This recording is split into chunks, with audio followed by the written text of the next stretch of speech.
So I made this album on my own, and I did it on my own time and with who I wanted to, and then I finished it, and then I turned it in, and it was a whole different, like, I'll never make an album another way, because it was the most liberating thing. Like, I remembered how I was making my first album, and back in the day when I didn't have no deal, you know, and it's cool.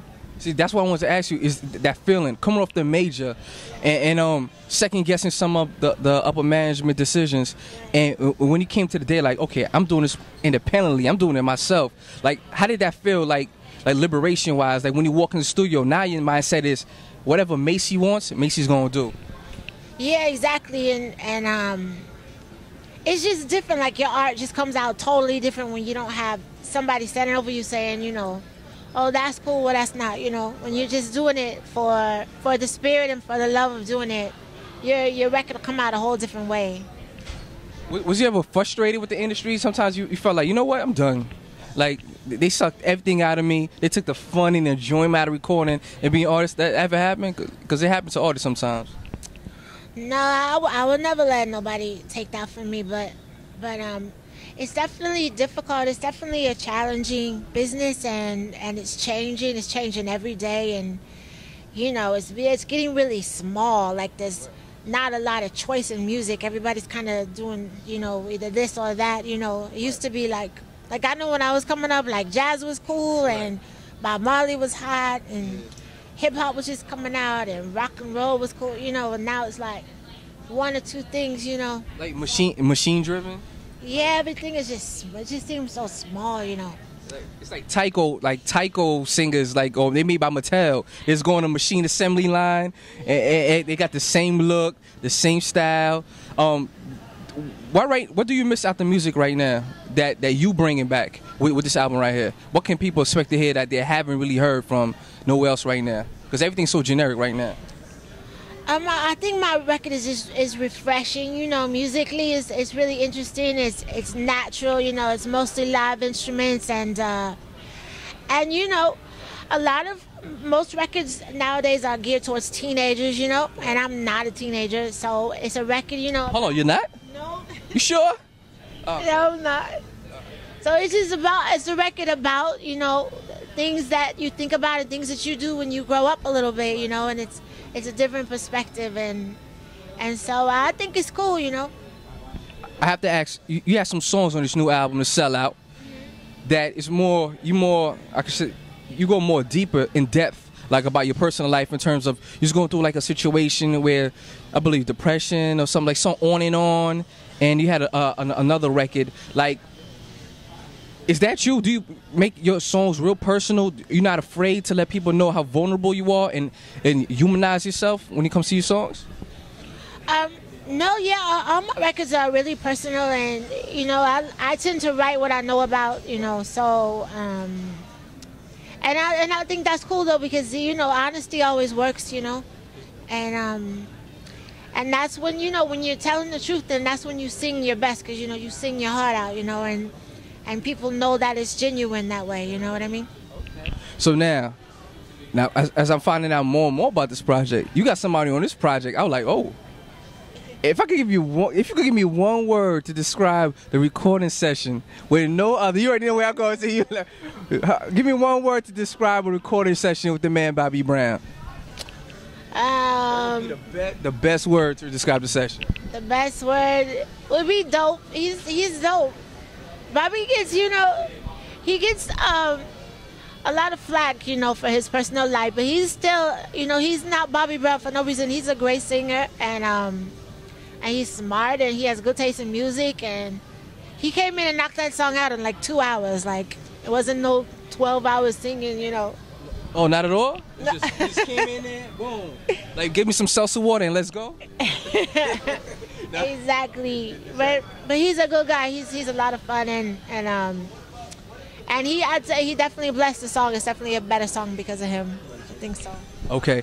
Now, from the lessons you learned from the big album, what's the biggest lesson have you learned from that album to the transition to this album? What did I learn? Because the reason I ask this, because sometimes they want artists to try new stuff, but when you try new stuff, they hate it. But they always want you to grow. Like, how do you what do you do in them situations? It's kind of confusing to me.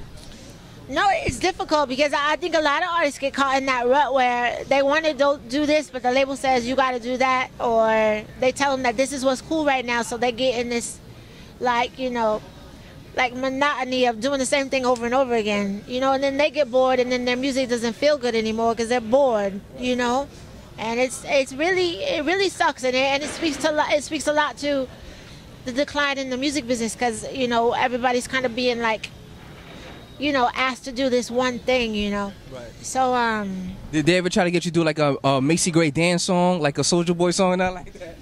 Totally. I get all kinds of ideas. You'd be surprised. Like, I should get a weave. That's my favorite one. Yeah, so you should, for this album, you should get a weave, you know, like straighten your hair, you know, stuff like that. People are funny. People are very entertaining. So it takes away a lot from the talent, just way too much from the talent. What brought you to Concord? What made Concord the perfect fit for you? Well, Concord said yes. You know, I had these ideas and I had this record, and they said yes, and they were excited about it, and they have a lot of, you know, interesting ideas about how to do things because they're indie. Right. So they do things a little differently, and I'm a big fan of you know, things, you know, things that are different, because, you know, it's like you have to do, if you want different results, you got to do things differently, you know. Definitely. So anybody that, you know, goes that route, I'm down. Okay. I have to ask you this one question. It's a little bit off topic, but did Sandman come back from jail yet? Who? Sandman. Training Sandman. Yo, I do have to say that I did love your performance in that movie. Like, one of my favorites. I love how you hold a cigarette. Like, was that training or that just this came, you know, improv? No, I worked on that part for a while. Yeah. I do have to ask. Is this something? I know right now concentration is music and on this album. Yeah. But is it also? Are you looking to aspire again? Go back on the screen? Could we look forward to seeing you doing that? Yeah, it's cool you asked. I'm shooting a movie this week, the new Tyler Perry movie. It's called For Colored Girls. It's with Janet Jackson and Whoopi Goldberg and Tandy Newton and Michael Ealy. It's gonna be really, really good. See, I give you exclusives. See, I didn't even know that. I'm so exclusive. I'm exclusive myself. I surprise myself sometimes. I'm like a Cracker Jack box. You know what I mean? So, who inspires you right now? Because I know this industry right now, the music's so watered down or whatever it be. But who you listen to that inspires you to go in the studio? Who kids, like younger people, need to go to the record store and actually purchase and listen to? Aspiring singers. Who would you advise them to listen to? Go to the actual record store, get a wax record. Definitely get some Bob Marley records and some Stevie Wonder records, and you should get some Rolling Stones records. Rolling Stones? Yeah, for sure. You should get some NWA records. Okay. Those are the bomb. You should get. Who else should you get? You should get like. Macy Gracy, of course. You should get the Sellout. That's one. That first. Yeah, you should get that first. Then go back to the Bob Marley and all that. Oh, Nina Simone record.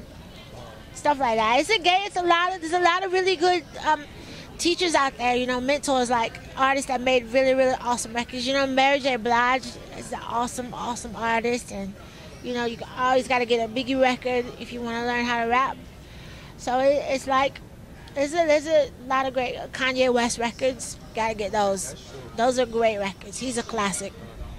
I have to ask you this before we wrap it up. Where's the one place that gives you serenity when the industry gets to you? Because a lot of people don't know about the pressure of the industry. Where do you go? You could actually get you relax and you feel good. Feel at home. Probably my house, my bed. I like to chill. I'm a big homebody. I'm a big hermit. Yeah. Oh, just you and the Blockbuster on the Netflix and you good? Oh, well, I like my family around. You know, I don't want to be alone, but I like hanging out at my house. Play some cards. Hold on. Which game? I play poker, spades, gin. I play all of them. Okay, let me know when you're ready to take your money. You know what I mean? Economy's bad. I got to do what I got to do, okay? All right. There you go. Macy Gracy, Jakk Doe. Look who's talking with Jakk Doe. Her new album, Sellout. The Sellout. You better go get it. That's what it is.